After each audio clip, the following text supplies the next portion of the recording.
حضرت حسین رضی اللہ تعالیٰ عنہ کی سر مبارک کو کس نے اپنے گھر لے گیا؟ ایک بہت بڑا اہم سوال ہے۔ اور وہ کون سی عورتیں تھے جو حضرت حسین رضی اللہ تعالیٰ کی سر مبارک کو تندور میں دیکھا؟ دونوں سوال کا جواب دیتے۔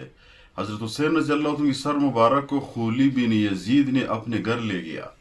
خولی بن یزید نے کیا کیا؟ تندور میں رکھا۔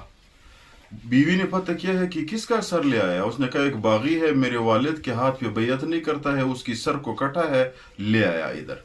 وہ بیوی بڑی نیک تھی، رات کو جب وہ اٹھی تہجد کے لیے، تندور سے نور نکل رہے تھے۔ تو تندور کے پاس جب آئی، اس نے سوچا کہ رات کو میں نے تندور کو بند کر دیا تھا، آگ کو میں نے ختم کیا تھا، یہ نور کدھر سے آ رہی ہے، روشنی کدھر سے آ رہی ہے؟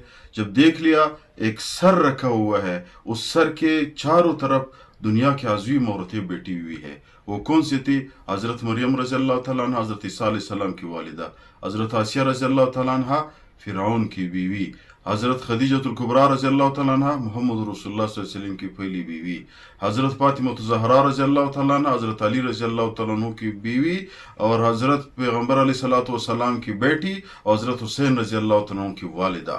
تو اس نے جب دیکھ لیا وہ ڈر گئی، تو انہوں نے جواب دیا کہ بھئی تم ڈرو مت، اور نیک عورت تھی، یہ ہمارے نواسی پیغمبر علیہ السلام کے نواسی حضرت حسین رضی اللہ عنہ کی سر ہے، آپ کی ظالم خاون نے ادھر لے آیا ہے۔